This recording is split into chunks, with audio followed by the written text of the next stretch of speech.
It's time for the podcast, which is all about the world of marketing on television through TV shopping networks and infomercials. Are we on the air? I'm your host, Sean Wilsey, and for almost 30 years I've hosted shows on cable shopping networks generating billions of dollars in sales, and now I want to be your guide into this world, explaining how it works, why it works, what doesn't work, and introduce you to the people who are making it the success that it is today. And a woman who is very, very responsible for the success of this industry from its foundation onward, Miss Kathy Levine is going to be our guest for this second episode of our We on the Air. If you haven't listened to the first one yet, we got started talking about the history of QVC, her friendship with Joan Rivers, and many other things. So download and listen to that episode first, because we're going to pick up right where we left off, Kathy, if you don't mind, because we were just discussing Barry Diller and his being brought on board to QVC, and it would have been during his era when QVC moved into Studio Park. Is that correct? I don't know when we moved. I remember the day, but I'm going to say maybe 6 or 7 years in, maybe as far as 10 years in. But yes, they took over a building and built a 12,000 square foot home. Wow. That had an incredible bedroom, magnificent kitchen where you see David Venable cooking from. Then they had even, a shower if you wanted to sell shower accessories or curtains. They could turn on a dime and do incredible things. Office space. They made a home, so that all they had to do was pick a different set, move the cameras, and you could shoot from there. It was magnificent, really beautiful. Because for those that don't know, the very early days, you had a turntable in 4 sections, and it just rotated around, and cameras. It was a circular rotating set, and they originally on the first day put up prompters, but nobody measured the prompters, and they put them right where it was turning into a wall. So as the set began to rotate, tore the prompters right out of the wall, which none of us ever used, but it was not a good day for the guy that put them in. Oh no. As time went on, then you mentioned writing a book. At one point, and I read it, and it was a great read. I'm an avid reader. You wrote what turned out to be a very successful book. Tell me about what it was like writing a book. First of all, I got a letter in the mail at work. As I said, we got mail, and it was addressed from Simon & Schuster Pocketbooks. And it said, "Dear Kathy, we think you have a lot of personality and a lot to say, and you have adoring fans, and we think it'd be great if you would write your story." Wow. So I called my girlfriend, and I said, "So how did you get stationery that you could write this BS letter?" She said, "What are you talking about?" I said, "I just got this bogus letter from some company that wants to have me write a book." She goes, "Oh yeah, right. Okay." So I threw it out. I ignored it. I never answered the letter. Absolutely. And I got a second letter, and this time it had her name and her phone number. So I called and I said, "Who are you and what do you want?" And it turns out, of course, she is with Pocketbooks, and she is the editor, and she does want me to do it. And I said, "Look, I don't know what I would say. I don't have anything to say, really." She said, "You do. You just don't know it. And we'll get you a writer to help you. Not a ghost, but a co-writer."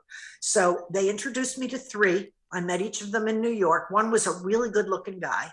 And I thought, I'll go with this dude. I like this dude. And then I met this woman, Jane. And Jane came in on a rainy day to the Waldorf Astoria carrying 2 shopping bags, wearing a raincoat and a rain hat. She looked like a bum. Yeah. She looked like she had just come off the street where she lived.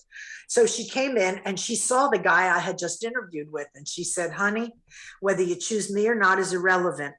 Do not go with that guy. He will get stuff out of you that will be forever embarrassing. You will hate yourself. And I'm telling you, pick anybody, don't pick him." Wow. And I absolutely loved her. I loved her. She was like a mom, a grandma. She was so wonderful. And that's who I chose. And we spent the next 3 months together with her with a recorder. And I said, "Why do I need you? You give me a topic, like tell me about your childhood, and I ramble on. Why do I need you? I can record it myself." She said, "Let's try it." So she gave me the recording of one session. I went home and I typed it up, and it was absolutely boring and awful. She went home and typed it up, and it was fabulous. So I said, all right, you're on, because she was going to be getting obviously 50%, in this case, 50% of whatever I made. And QVC was willing to sell the book, and I was not permitted to make royalties at QVC. They have a rule. No host ever got paid a dime for anything that they did on their own. They sell, that is theirs. So the only way to make money is to go out to trade. So I did the tour of the country. This book came out that was really a lot of fun. I loved doing it. I laughed. Jane and I spent hours and hours and hours, and pictures and all kinds of crazy stuff. And then after I sold it on QVC, we did 100,000 copies. Wow. Then I was permitted to go out and do those tours. Sure. And that's when I went to the 14 cities, and I sold another 75,000 copies. So in all, it was 175,000. And then they asked me to do a second book. I said, I'm out of things to say. I got nothing left. So I went ahead and I did write the second book with Jane. And it's funny, now I've been writing stories on Facebook for 10 years, and I've written a lot of stories, and they're funny. And people say to me, why don't you write another book? And I'm like, but I already put it on Facebook. They said, yeah, but it goes so far back, nobody would know, doctor it up. So I actually, if I could get my act together, and if I could sit down with some discipline, I could in fact do a third, which would be from the age of 50 on, including dating and marriage. Yeah. Whole different chapter of my life. So could be something to do, but I have very little discipline in my old retired age. Very little. When Kathy, for the listeners, Kathy and I have been emailing for a little bit now about planning all of this. And in one of the emails Kathy sent me, she said something to the effect of, well, Sean, I don't know what I can contribute. It's been 20 years since I've been on air. Has it really been 20 years? I swear to you, I fact-checked that when you said that. 21. I feel like you were just on my TV 10 years ago. So 21. It's easy to remember. I left in 2000. Wow. And it is 2021. Yes, April 30th, 2000. I gave the company notice.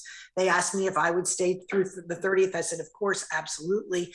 And they gave me an incredible farewell. I had a full hour show of just talking to people and giving my farewell speech and having the hosts come around. And there was a party for me. I mean, it was incredible. They were most gracious, because I hadn't left to do anything competitive. I got an offer to do a talk show, but it was with Barry Diller. And they felt that perhaps Barry Diller had poached me so that he could get a little bit of a vendetta, because he was angry that it didn't end well with the company and him. And it wasn't that way at all. I approached him and said, I'm just getting tired of selling gold chains and fashions, and every day, 5 days a week, and I'm about to marry, second time.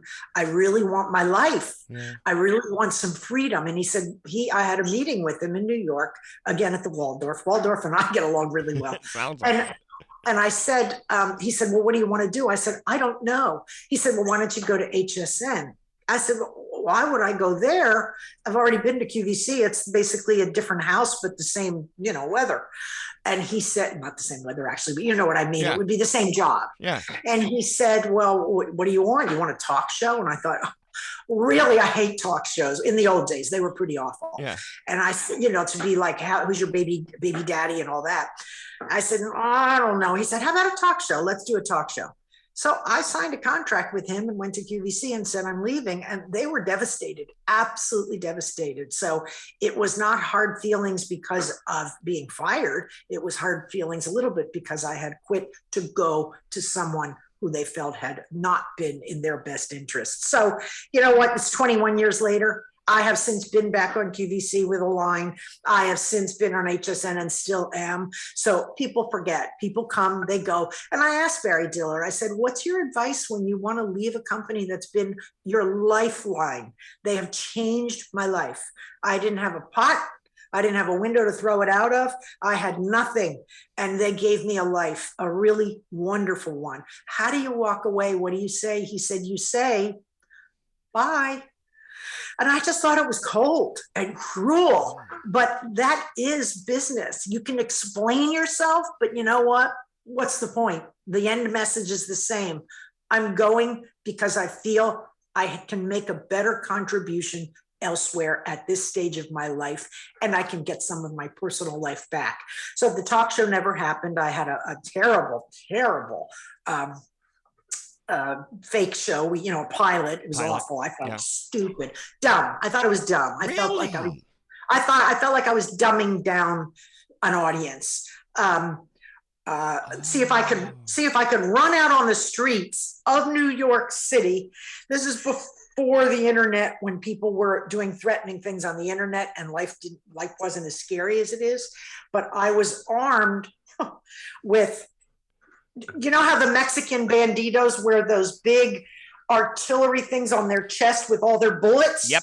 Well, like crisscross their body. Yes. Exactly. I was armed with a crisscross strap with hair curlers attached to it and a hair dryer, pointing it at women on the street, saying, "You are under arrest for a bad hair day, and we want your permission to come into our studio." Well, these women were running away. And then I was supposed to try to get some sucker to fix my flat tire parked at a curb in New York City. Who's going to stop and fix a tire from somebody? So it was awful, awful, awful. And I had huge people doing it. Really, I had people stolen from big shows. But when I have a bad feeling, I get really bad heartburn. I had such heartburn, I thought I was going to puke. It was bad, and I knew it was bad. And I was relieved, in fact, when they said it's not going to happen. So I just kind of went about my business, and I started training people. Yeah. People would call me and say, "I'm going to go on QVC. I'm going to go on HSN. I'm going to go on." I trained over in Australia twice. Oh, wow. They flew me over to teach their hosts how to sell, because they were hiring cute. They weren't hiring inquisitive, storytelling, interested, curious. So you had to and that's hard to instill, by the way. You either are curious or you're not. But yes, Canada. So I did a lot of trainings for a long time, and I still do. I just trained somebody a couple of weeks ago, and it's fun. But it's more fun when I have somebody who's good and the product's great. It's a little tough when they come to me with something I think, this ain't gonna work. You bring up such a good point, because I think there's so much of the host, because people ask me all the time, what makes a good host? I've been doing this almost 30 years. What is there? What's that X factor you have that maybe others don't? I think of a lot of it's in your DNA. I think you can learn so much, but you have it or you don't. And I don't mean to sound blunt with that, but no, it's true. Yeah, it's true. When someone opens their mouth, listen, passion persuades. We know that. Yeah. Let's say you invented a new cool kind of sunglasses, and they are cool, and you can't spit out a word to save your life. You stink. I can't make you better, and that's too bad. I can help you a little, but if you also invented these great sunglasses and you can tell your story, be engaging, be endearing, really give me the meat of why these are different, why they work well, what you had to go through to get it done. Think back in the movie Joy. Joy Mangano absolutely worked that mop. It was a mop. Yeah. She worked it to the point where I thought I needed two. Yeah. I don't even mop. Right. Lori Grenier came on with I'm trying to remember Lori Grenier's first product. I think it may have been with me. I believe it was a and ladies know what this is, a lucite earring tree. It looks like a Christmas tree in lucite, and it has holes. I think you're right. And it has holes, and you hang your earrings from it. Yes. So I believe that's what she did. And she was so naive, but so passionate about it. And I knew she had to go through a ton of iterations to get it right, etc. But everybody who auditions and says, my friends tell me I can talk all day. My friends tell me I have such a great personality. We don't care if you eat small dogs for breakfast. Yeah. What we care about is, can you impart an enormous amount of knowledge in a condensed period of time, articulately, and in a manner that is fun to listen to? And that narrows the playing field down an awful lot. And then you have those who could. And they're special. There aren't many people in the world can do it. So you could do it.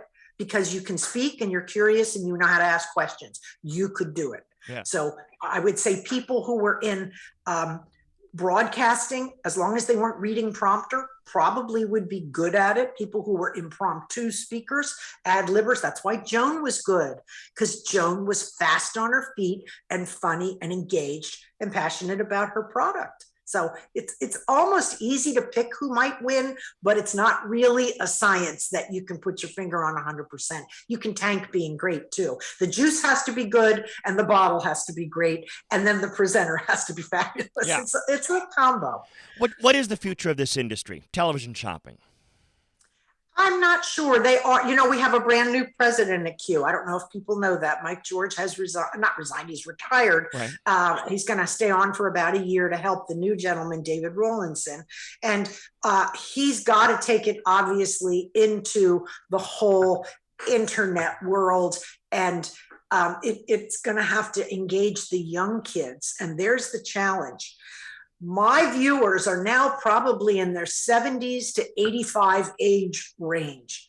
Even their kids in their 50s were raised on it, not their children. I have a granddaughter, she's 14. You'd have to hog tie her to a sofa to watch a sales presentation. Okay. I saw it on an influencer. I saw it on somebody on TV. I want to click and buy. I watched Jane Fonda on the hilarious show she was doing on Netflix, Frankie and Johnny. She wore the most incredible shirts. I want to click and buy that shirt. I investigated like crazy, by the way. Couldn't find it, but click and buy. And that's nothing new. That exists. But I mean, they really are going to have to be, how do you get a customer acquisition? How do you get somebody to watch you when there are so many great shows on, movies, so much to do, games to play? I just don't know where the industry will go, but I believe it will survive in some form. I don't know if you'll be seeing it the way you see it today. As you look back on the products that you sold, we've talked about the good ones. Tell me about a dog or two where you just said, what, is this a joke? Come on. What the hell is this? Yes. And I, being the outspoken one, had no problem speaking up. But in this case, all the hosts jumped in. Oh, no. Very early. I mean, if we opened in November, I'd say by December, this came up. And we didn't have a lot of products. You have to know that. We didn't have the million products we have today. It was, we had the Sears wetback. We were relying on Sears to provide us with credentials. We had their huge tool box, that $800 red box. We didn't have a lot, so you were repeating over and over. And I remember Bob Bowersox did a full hour on one product, and it was a glass bowl. Oh, I mean, God bless him. He was brilliant. So we had a lamp, a little girl's lamp. It was the base of the lamp, and the lampshade was a dress. It was a pretty ruffled dress. And then above the lampshade was a body and a head. So it was a doll sitting on a lamp as the lampshade. It was the ugliest thing in the world. It looked a little like Tammy Faye Baker when she would cry and the mascara would be running. She was just an awful lamp. And they must have gotten 15,000 of them. And we weren't selling the numbers you see today, where you see there's 25,000 sold. You were selling 32, 50, whatever. 100 was a big moment. Yeah. So we're selling her, and the next show she's back again, and the next show she's back again. And Tammy, so we had host meetings every month to discuss the next 30 days of products. And I don't know if it was me or somebody else, but in essence, we went on like a hunger strike, but it was a selling the Tammy Faye lamp strike. Yeah. We weren't doing it.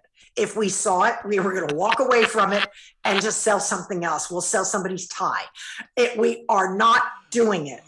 And they said, all right, we get it. It's not performing that well. One more time, just sell it one more time and we'll take it off.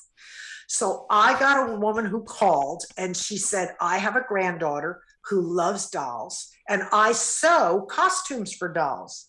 And it would cost me so much more time and money to make this doll.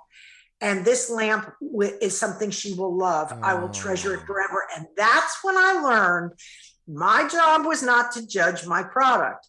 My job was to present everything about it so that somebody out there might love it. And so I learned my lesson from her, but they did take the lamp off. God bless America. It was horrifying. And other than that, we did a smiley t-shirt for a long time. A what? And it started a smiley t-shirt, a t-shirt with a smiley face on it. Yeah. That's it. It was a t-shirt with a smiley face, you know?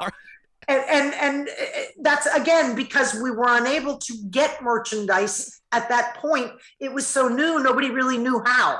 And so they were getting what they could get. And it looked, to use Barry Diller's phrase again, it looked like hee-haw.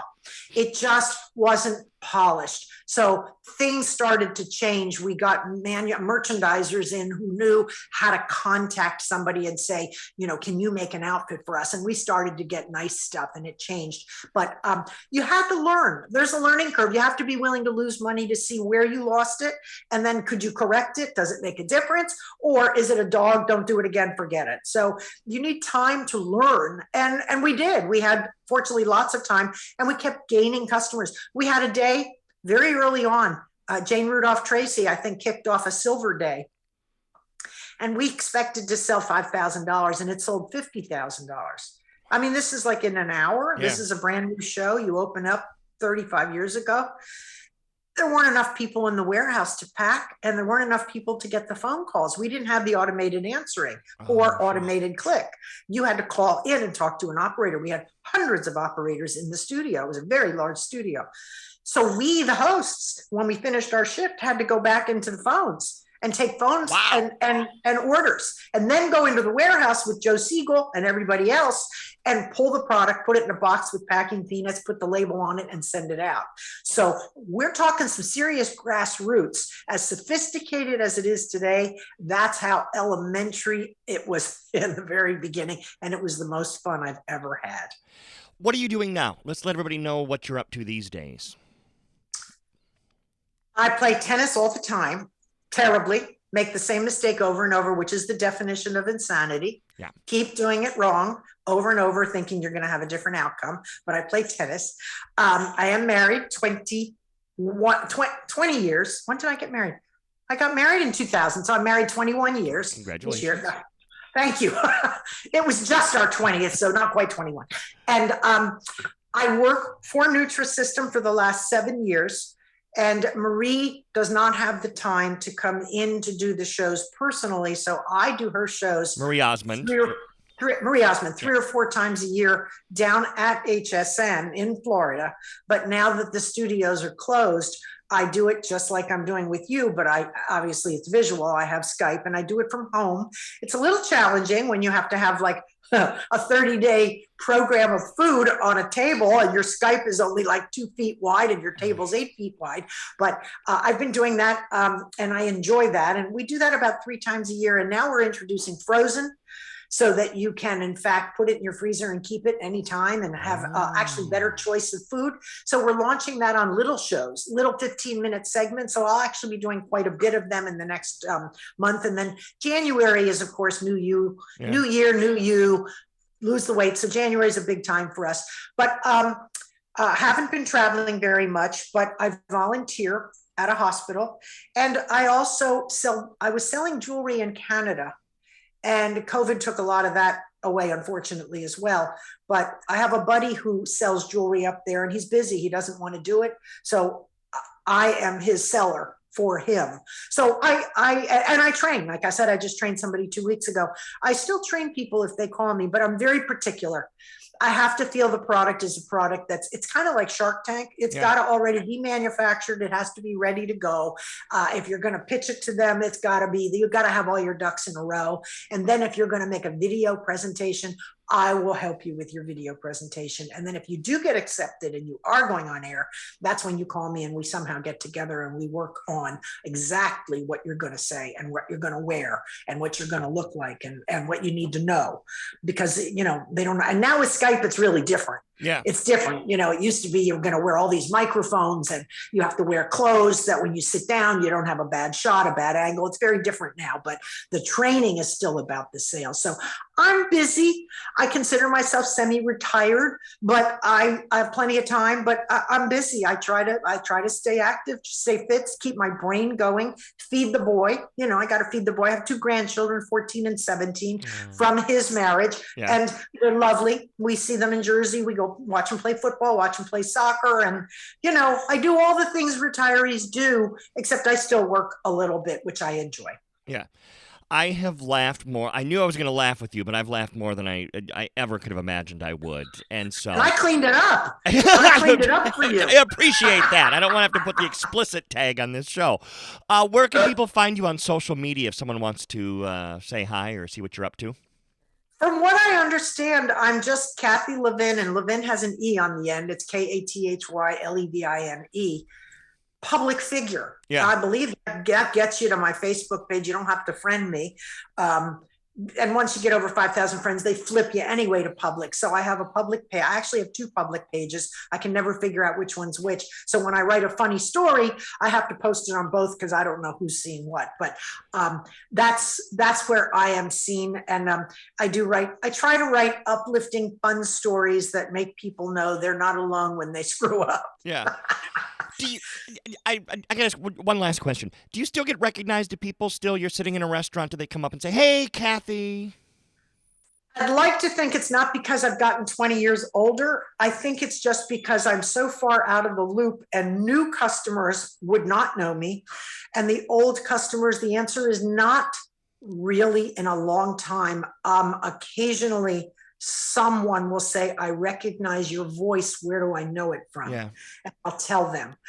One day I was wearing an ID tag that said Kathy Levine. And this woman said, "There used to be a girl with the same name on QVC." I said, "Yeah, I know." I said, "What'd you think of her?" Oh, that's the perfect answer. "Oh, brace yourself. Here it comes." And she said, "Oh, she was really a lot of fun. I enjoyed her." So I got my driver's license out and I gave it to her. And I said, "I am that Kathy." And she went, "Oh my God. And can we have a selfie?" And it was so funny because she just didn't recognize the face, but the name. So, yes, occasionally, but very rarely at this point. Back in the day when I was recognized, Sean, it was a pain in the neck sometimes. I was on a date 28 years ago in Philadelphia, and a woman came up with her 2-year-old and said, "Hey, Kathy, how you doing?" And I said, "Oh, what a cute little boy. Here, take him." And she stuck him on my table. She sat him on my table and she went off to go flirt with somebody. And I'm saying to this boy, "So how about the Mets? What do you think?" I didn't know what to say. Take your child back. And people took a lot of liberties to just get in our faces, but they didn't have cameras to take selfies. So they didn't do what they do today, and they don't video you from across the room. I feel sorry for some of the high-profile hosts. They do get recognized a lot, and I think they really are. Their privacy is invaded, but I'm pretty lucky. I'm just an old granny now, and nobody really bothers me, and I'm very happy. Oh, my gosh. Kathy Levine, thank you so much for all your time today. Thank you so much. It was such a pleasure. You were just delightful. And my husband just walked behind me, which means must be time to prepare dinner. Perfect Thank you so much, everyone. It was really a pleasure. Thanks, Kathy. Wow, I must say, a more charming woman you couldn't hope to meet, right? Funny, intelligent. No wonder QVC was the success, and is the success that it is with people like that at its foundation. So, again, can't thank Kathy enough for joining us for this episode. Like, comment, share. The most important things you can do for a podcast. If you're enjoying it, like, comment, share, please.